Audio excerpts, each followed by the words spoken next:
A good weekend. I thought we played really, really good basketball.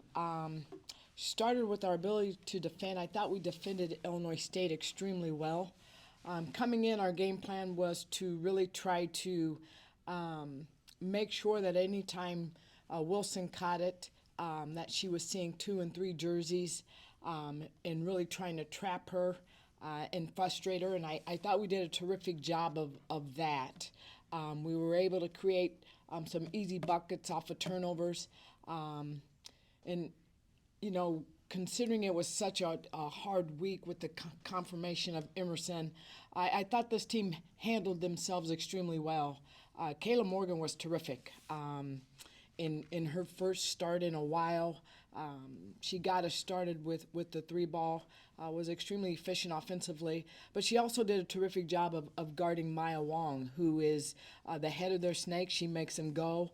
I thought we did a terrific job on her early, and just was a great team effort. I think Grace had a double double, 17 and 13, I believe, and three kids in double figures and five with nine or more.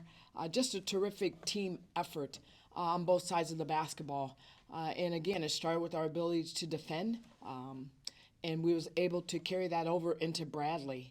Sometimes, especially in this league is so good from top to bottom. Sometimes when you beat a team badly, you have a tendency to become complacent, and that's the number one thing we talked about going into the Bradley game. You can't worry about what took place at Bradley. They are a very good team um, with a local kid who's going to be on the all freshman team, and that team plays hard. But again, I thought we defended well. I thought we rebounded well. I thought we were able to turn them over and get some transition buckets. And again, it was a great team effort. Kaba Lobby, I think, had a career high with 26. Jibo had another double double. Maya McDermott had 10, but she had 6 assists and no turnovers. When you handle the basketball as much as she does, to be able to have 6 assists and no turnovers says a lot about her ability to take care of the basketball. And what I have forgot to say, and what I really want to say, is we're starting to play better as a whole, but we're getting great productivity off of our bench, and it starts with Riley Goebel and Taryn Wharton. Both of those young women are playing extremely well for us on both sides of the ball. And we're going to need them to continue to do that, obviously, with the loss of Emerson. And I think Bree Robinson's given us good minutes.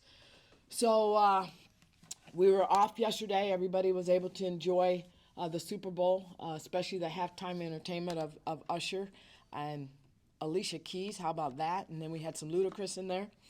But that was fun to watch, just to be able to sit back and enjoy. But now we got to go back to work. We play at Belmont and Murray State. Belmont, as we know, they're well coached. They can score in a variety of ways. They have a very good inside-outside game, and a freshman point guard that's probably going to win Freshman of the Year, three-level scorer. They pose a defensive challenge for us.